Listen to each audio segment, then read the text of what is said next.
Hey guys, welcome to high grade. तो आज हम बात करेंगे करंट अफेयर्स के एक इम्पॉर्टेंट टॉपिक के बारे में, क्योंकि रिसेंटली झारखंड एंड महाराष्ट्र ने जनरल कंसेंट टू सीबीआई को विड्रॉ कर लिया है। तो जानेंगे सीबीआई से जुड़े कुछ इंटरेस्टिंग फैक्ट्स के बारे में और जानेंगे जनरल कंसेंट टू सीबीआई क्या होता है एंड कैसे स्टेट्स इसे विड्रॉ करते हैं और इसे विड्रॉ करने के बाद सीबीआई की वर्किंग में क्या क्या चेंजेस आते हैं। तो चलिए वीडियो को स्टार्ट करते हैं।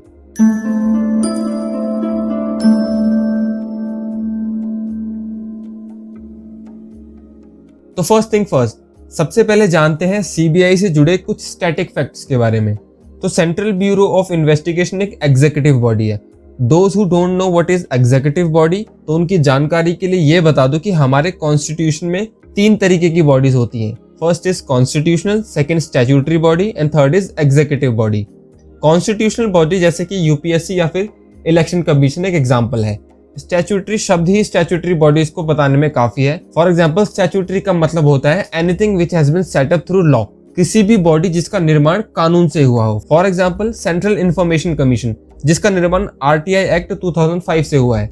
और लास्ट में आती है एग्जीक्यूटिव बॉडी, जिसे किसी भी मिनिस्ट्री के एक्शन से बनाया जाता है। इसमें कोई फॉर्मल बिल पार्लियामेंट में लाने की जरूरत नहीं होती।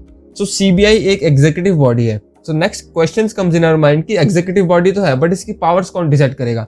अगर इसकी पावर्स डिसाइडेड या डिमार्केटेड नहीं होंगी तो इस इंस्टीट्यूशन को पॉलिटिकली बहुत मिसयूज किया जा सकता है। ऐसे तो ये इंस्टीट्यूशन सिर्फ गवर्नमेंट या मिनिस्ट्री की गाइडलाइंस को फॉलो करेगा।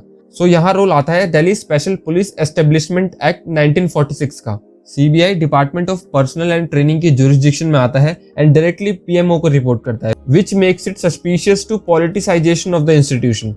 तो अब जानते हैं कि जनरल कंसेंट टू सीबीआई क्या होता है एंड ये किस हद तक इन्फ्लुएंस करता है सीबीआई की पावर्स को। तो एज वी डिस्कस बिफोर कि सीबीआई को डीएसपी एक्ट के अंदर पावर्स ग्रांटेड है, जो इसके इन्वेस्टिगेशन को सिर्फ दिल्ली तक लिमिट करता है। बट अगर इसकी इन्वेस्टिगेशन को अदर स्टेट्स तक एक्सटेंड करना है तो स्टेट्स को इंडिविजुअली जनरल कंसेंट को एक्सेप्ट करना पड़ता है। तो there are 2 types of consent, general and specific consent.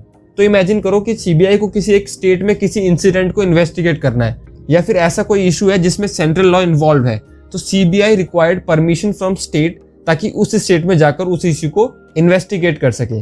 But there are possibility कि एक स्टेट में मल्टीपल केसेस रजिस्टर्ड हो सीबीआई के लिए, तो इस केस में सीबीआई को मल्टीपल टाइम कंसेंट लेना पड़ेगा स्टेट का। इसी प्रोसेस को ईज करने के लिए सेक्शन 6 डीएसपी एक्ट इंक्लूड किया गया, जिसमें जनरल कंसेंट का कॉन्सेप्ट लाया गया, जिसमें मल्टीपल टाइम परमिशन लेने की जरूरत नहीं होगी।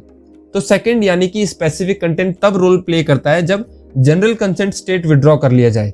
तो specifically case by case consent लिया जाएगा स्टेट से and state can also withdraw it. But in general consent अगर किसी स्टेट ने जनरल कंसेंट दे दिया तो स्टेट उस इन्वेस्टिगेशन के लिए रिफ्यूज नहीं कर सकता, बट स्पेसिफिक कंसेंट में स्टेट रिफ्यूज कर सकता है। तो ये डिफरेंस है दोनों के बीच। इन दोनों ही केसेस में सीबीआई ऑफिशियल्स पुलिस पर्सनल की तरह काम करते हैं and they have equal powers. So next हम जानते हैं कि इम्प्लीकेशन क्या होता है आफ्टर विड्रॉइंग जनरल कंसेंट। तो देखिए, जनरल कंसेंट का इफेक्ट सिर्फ फ्रेश या न्यू केसेस पर पड़ता है, लेकिन दिल्ली हाई कोर्ट के अक्टूबर 2018 की एक गाइडलाइंस के अकॉर्डिंग सीबीआई अभी भी दिल्ली में केस रजिस्टर करके नॉन कंसेंटेड स्टेट्स जिन्होंने सीबीआई को अपना जनरल कंसेंट नहीं दिया है उन स्टेट में भी प्रोब कर सकती है, प्रोवाइडेड कि उस केस में कोई सब्जेक्ट उस स्टेट का भी इन्वॉल्व होना चाहिए। फॉर एग्जाम्पल, एक करप्शन का केस है, उसमें नॉन कंसेंटेड का एक मिनिस्टर भी इन्वॉल्व है एंड एक सेंट्रल गवर्नमेंट का एम्प्लॉय भी इन्वॉल्व है, तो इसे सीबीआई दिल्ली में रजिस्टर करेगी एंड उस मिनिस्टर के खिलाफ केस इन्वेस्टिगेट कर सकते हैं विदाउट एनी कंसेंट। सो सीबीआई को अगर कोई स्टेट जनरल कंसेंट विड्रॉ कर भी लेता है तो पुराने केसेस में इसका कोई फर्क नहीं पड़ेगा। सीबीआई इनको इन्वेस्टिगेट करती रहेगी अंटिल स्टेट स्पेसिफिकली सीबीआई को किसी ओल्ड केस से कंसेंट से भी विड्रॉ ना कर ले।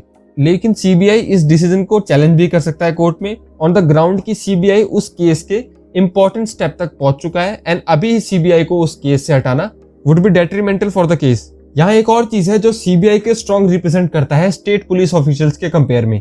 तो सीआरपीसी के through outside investigation agency local court में अप्रोच कर सकती है ताकि सर्च वारंट और इन्वेस्टिगेशन को इजीली कंडक्ट किया जाए। फर्दरमोर, हाई कोर्ट और सुप्रीम कोर्ट अगर सीबीआई को कोई केस इन्वेस्टिगेशन के लिए रेफर करे तो इसमें किसी कंसेंट की जरूरत नहीं होती। तो लेट अस नो कि क्या ये एक्स्ट्रा ऑर्डिनरी सिचुएशन है कि general consent to CBI withdraw कर लिया गया? Of course not. तो क्या होता है कि जब सेंटर और स्टेट में डिफरेंट पॉलिटिकल पार्टीज रूल करती हैं तो ये सिचुएशन मोस्ट लाइकली होती है। दरअसल सीबीआई एक एग्जीक्यूटिव बॉडी है एंड डायरेक्ट कंट्रोल में रहती है पीएमओ के, जो इसे मोस्ट सस्पिशियस एजेंसीज माना जाता है पॉलिटिक्स वेंडेटा को प्रमोट करने के लिए। The famous West Bengal incident last year is a classic example, जिसमें सीबीआई के ऑफिसर्स को वेस्ट बंगाल की पुलिस ने अरेस्ट कर लिया था। So present non consented states की लिस्ट भी हमें यही बताती है कि जो नॉन कंसेंटेड की जो स्टेट्स की लिस्ट है उसमें सारी नॉन बीजेपी रूल्ड है। So list include Mizoram, West Bengal, Rajasthan, Maharashtra, Chhattisgarh, Kerala, Jharkhand. इन सभी में नॉन बीजेपी गवर्नमेंट है। On the other hand Andhra Pradesh ने इसे 2018 में विड्रॉ कर लिया था जब टीडीपी रूल कर रही थी, बट जैसे ही जगन मोहन रेड्डी पावर में आए उन्होंने प्रीवियस डिसीजन को रिवोक कर दिया। तो नेक्स्ट क्वेश्चन दिमाग में आता है कि क्या Delhi and Puducherry general consent को विड्रॉ कर सकती है? तो एज वी ऑल नो कि Delhi and Puducherry union territories with assemblies हैं और दोनों ही नॉन बीजेपी गवर्नमेंट द्वारा रूल की जाती हैं, but still they can not withdraw it.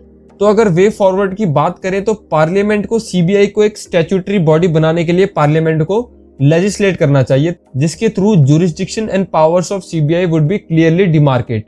इस तरीके से जो एम्बिग्यूटी है सीबीआई की वर्किंग में उसको निगेट किया जाएगा एंड कोई भी पैरेलल पावर उसकी अनड्यूली एंड अपने मतलब के लिए इन्फ्लुएंस नहीं कर पाएगी। Every act of CBI will be responsible then. There have been multiple allegations against CBI. CBI को सुप्रीम कोर्ट ने एक केज्ड पैरट तक घोषित कर दिया था, which was a major comment on CBI.